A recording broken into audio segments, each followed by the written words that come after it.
वैसे आफरीन है कमांडर सुलेमान पर। अगर वो ना होते तो हम सब सरहद पर पहुंचने से पहले ही इस दुनिया से जा चुके होते। ये किस्मत है नियाजी, शहीद हो जाते तो क्या बुरा होता। हद है, लाहौल है यार। मैंने ये कब कहा था? हम जंग में हैं।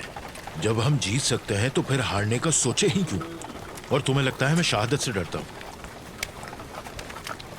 नहीं लगता।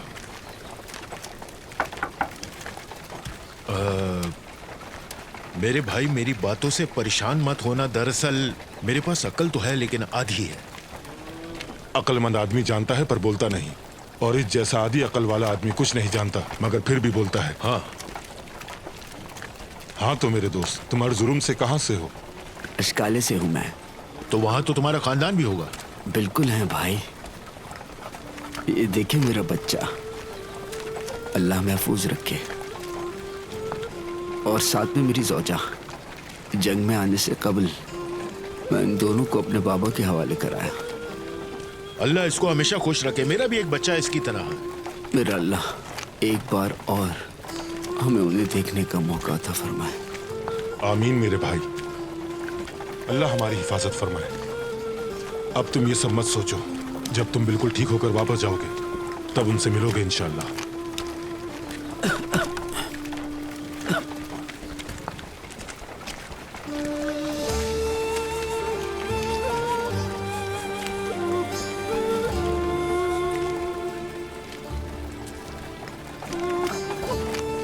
अल्लाह तुमसे राजी हो।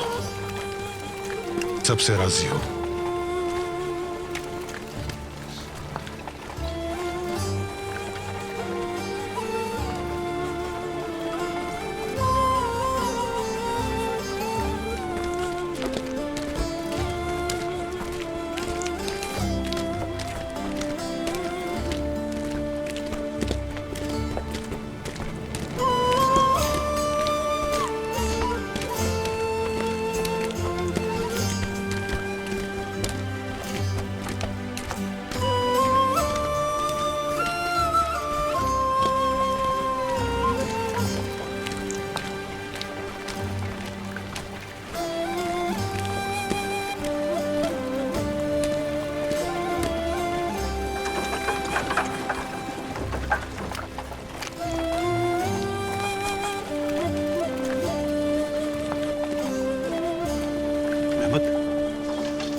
सईद, मेरे भाई,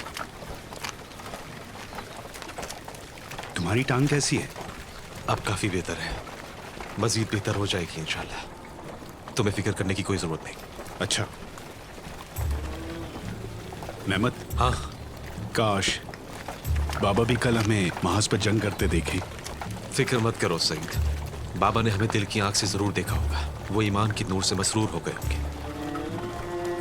क्या अल्लाह हमें दोबारा उनके मुबारक हाथों का बोसा लेने का मौका देगा? वो कद्दर की बात है सईद। ऐब का इल्म तो सिर्फ अल्लाह के पास है। किस्मत में हुआ तो मौका जरूर मिलेगा। या तो हम उनके हाथ चूमेंगे या फिर बाबा अपने हाथ फैलाकर यासीन पढ़ेंगे हमारे लिए।